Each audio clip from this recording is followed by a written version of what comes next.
ಇನ್ನು ಮೂಡ ಹಗರಣ ರಾಜ್ಯ ರಾಜಕಾರಣದಲ್ಲಿ ದೊಡ್ಡ ಮಹಾಯುದ್ಧಕ್ಕೆ ಸಾಕ್ಷಿಯಾಗಿದೆ. ಇದರ ನಡುವೆನೆ ರಾಜ್ಯಪಾಲರು ಪ್ರಾಸಿಕ್ಯೂಷನ್ಗೆ ಕೊಟ್ಟಿದ್ದಂತ ನಿರ್ಧಾರವನ್ನ ಪ್ರಶ್ನಿಸಿ ಹೈಕೋರ್ಟ್ ಮೆಟ್ಟಿಲೇರಿದ್ರಲ್ಲ ಸಿಎಂ, ಅದೀಗ ನಾಳೆ ಮತ್ತೆ ವಿಚಾರಣೆಗೆ ಬರ್ತಾ ಇದೆ.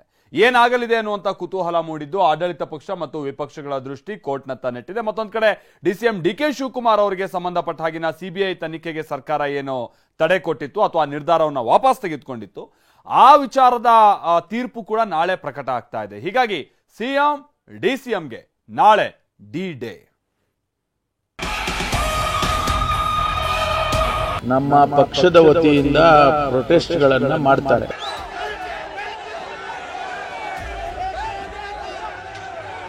ಒಂದ್ ಕಡೆ ಮೂಡ ಹಗರಣ, ಇನ್ನೊಂದ್ ಕಡೆ ವಾಲ್ಮೀಕಿ ಹಗರಣ, ಇನ್ನೊಂದ್ ಕಡೆ ಖರ್ಗೆ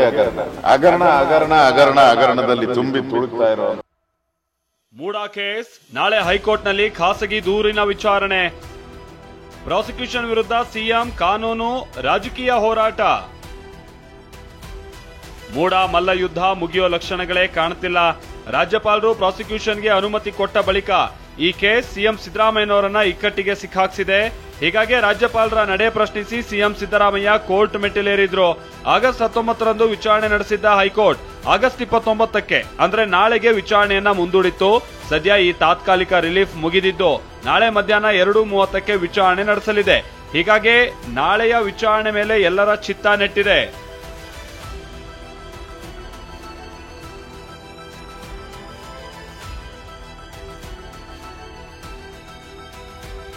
ವಿರುದ್ಧ ತೀರ್ಪು ಬಂದ್ರೆ ಸುಪ್ರೀಂ ಕೋರ್ಟ್ ಕದ ತಟ್ಟಲು ತೀರ್ಮಾನ. ಒಂದ್ ವೇಳೆ ಮುಂದೆ ಹೈಕೋರ್ಟ್ನಲ್ಲಿ ತೀರ್ಪು ಸಿಎಂ ಸಿದ್ದರಾಮಯ್ಯ ವಿರುದ್ಧ ಬಂದ್ರೆ ಸುಪ್ರೀಂ ಕೋರ್ಟ್ ಕದ ತಟ್ಟಲಿದ್ದಾರೆ ಅಂತ ಹೇಳಲಾಗ್ತಿದೆ. ಅಲ್ಲದೆ ಕಾನೂನು ಮತ್ತು ರಾಜಕೀಯ ಹೋರಾಟ ಮುಂದುವರಿಸೋ ಬಗ್ಗೆಯೂ ಸಿಎಂ ಸಿದ್ಧವಾಗಿದ್ದಾರೆ. ಮೂಡ ದಾಖಲೆ ತಿದ್ದಿದ ಆರೋಪ, ಮತ್ತೊಂದು ದೂರು ದಾಖಲು. ಮೂಡ ದಾಖಲೆಗಳನ್ನ ತಿದ್ದಿದ ಆರೋಪದ ಮೇಲೆ ಸಾಮಾಜಿಕ ಕಾರ್ಯಕರ್ತ ಸ್ನೇಹಮಯಿ ಕೃಷ್ಣ ಮತ್ತೊಂದು ದೂರನ್ನ ದಾಖಲಿಸಿದ್ದಾರೆ. ಮೈಸೂರು ಪೊಲೀಸ್ ಸ್ಟೇಷನ್ಗೆ ದೂರು ನೀಡಿದ್ದು ಪಾರ್ವತಿ ಸಿದ್ದರಾಮಯ್ಯ ಸಹಿ ಇರುವ ದಾಖಲೆಗಳನ್ನ ತಿದ್ದಲಾಗಿದೆ, ನೈಜ ದಾಖಲೆಗಳನ್ನ ತಿದ್ದುಪಡಿ ಮಾಡಿ ನಕಲಿ ದಾಖಲೆಗಳನ್ನ ಸೃಷ್ಟಿಸಲಾಗಿದೆ ಅಂತ ದೂರಿನಲ್ಲಿ ಉಲ್ಲೇಖಿಸಲಾಗಿದೆ.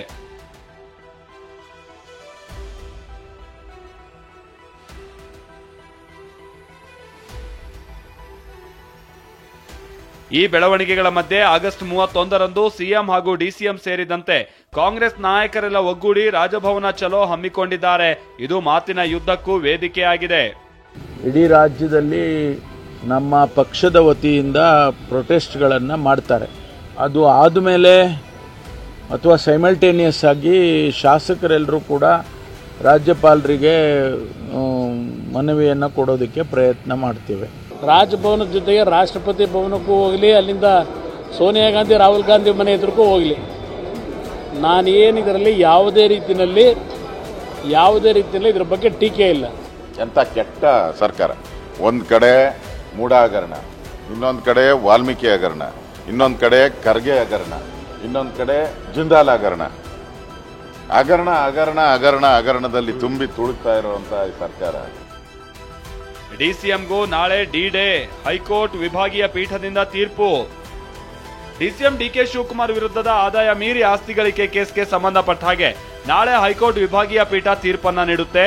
ಇದರಿಂದ ಸಿಬಿಐ ತನಿಖೆಯ ಭವಿಷ್ಯ ನಿರ್ಧಾರ ಆಗಲಿದೆ.